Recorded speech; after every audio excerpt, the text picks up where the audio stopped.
Hi everybody, and welcome to month 2 of the Barn Star Sampler Quiltalong. And these are my block ones from last month. Gotta say, bit of a tough one I get. A lot of girls were complaining about that, but well, not complaining, but stating that it was a bit of a doozy, and it was. But hopefully you've learnt a little bit. And seriously, if there are points that don't match up, it's not important in the long run. The main thing is to be having some fun, picking your fabrics, sewing along with other people, sharing a bit of love and support. So month two is the Christmas star, which is this big one right here. We are going to be making 2 of them, I believe. I better just double check, but I think there's 2 that we need to be making.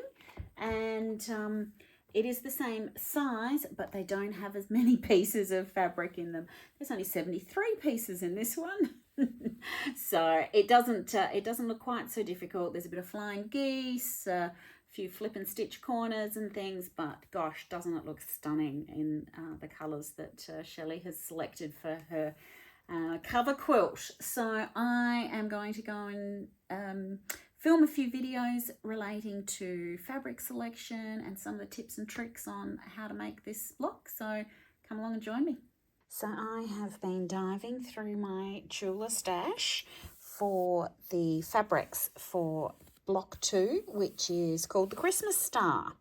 And it's this big one right in the centre of the cover quilt. So Shelley Kavanagh has just released the block colouring in sheets that are now available from her site. So if you bought the book elsewhere or even the ebook elsewhere, you can go and purchase just the colouring in pages for all the blocks. If you bought the ebook from her site, you can go back in and re-download the PDF, and it will be at the back of that PDF. So I'm going to have some fun doing some colouring in later with some pencils to work out what all my other blocks are going to look like. But this is what I've chosen for my 2 blocks for this month. This one's going to be sort of into the pinks with a tad of a little bit of grey purples in there, and this one's going to be mince with a little splash of greens. So I'm going to cut those out and show you what it looks like. Well, I have been busy cutting away for my block 2, the Christmas Star, and I'm not doing those kind of colours. I'm sticking with my pinks, this orangey red kind of colour, and a little bit of purple. And I am going to be doing things a little bit differently in terms of the cutting because I'm going to be doing some of my flying geese as the 4 at a time, which requires you to do 1 really big square and 4 smaller squares, and that gets you your 4 flying geese. I'm also going to be doing some paper piecing of the half square triangles and also paper piecing for a couple of the other flying geese, just to do a little bit different and just to sort of see which method's going to suit me better, which meant I've had to pretty much change every cutting dimension for this pattern. So if you wanted to do any of those methods slightly differently, the flying geese, etc., perhaps have a bit of a think about that and make that decision before you start cutting. And this is going to be my centre of the star, which is from the Chula Pinks Curiouser and Curiouser. I just love this tree with the curves of the leaves and the trunk, etc. That's going to be so cute. One thing I haven't talked about in this sew along is using directional prints. So I've used this lovely directional print which has a graduating of colours as well. So I had a bit of fun cutting it out to make sure that I centered my flower and all those sort of things, but didn't really think ahead for when I needed to be attaching this other piece. And then the OCD in me, my leanings towards that, I wanted these to be lined up, so I had to really tweak things. So as you'll see, this one has the darker little flower, leafy bit in it at the bottom, and this one I've kept it down the bottom as well. But with this one I had to flip this piece so that these would almost line up, or at least visually when you're a bit further back, line up. So just have a bit of a thought about directional fabrics when you're starting to cut and make your blocks.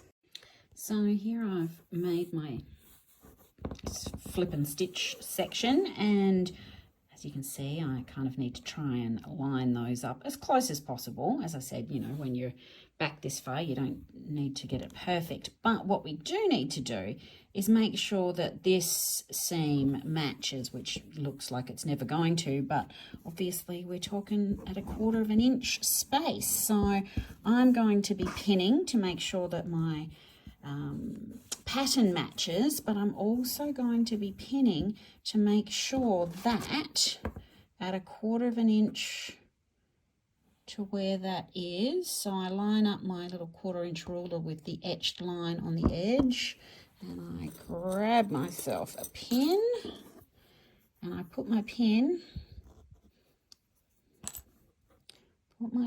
in at the 1/4 inch point. Pull my ruler away, and then you want to make sure that where that point of the needle is, the point of the pin is exactly at that seam. So I would need to just tweak that over just a little tad so that everything else would tweak over a little bit, and pin that so that I could then pin the rest of it nice and neatly and do my seam, making sure that I'm at 1/4 of an inch, and that will make sure that those 2 points will meet.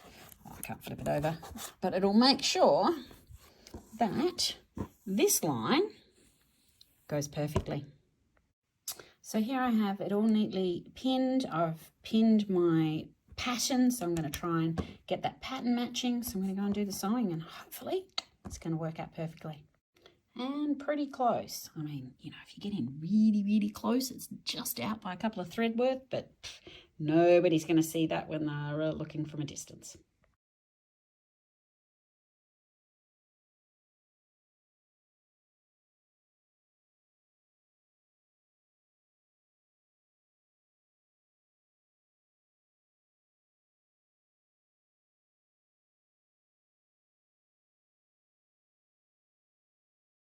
So this is my 4 at a time flying geese, and again, one of the issues with a directional fabric is that you get 2 going that way and 2 going this other way. I have decided that I'm not going to worry about this or stress.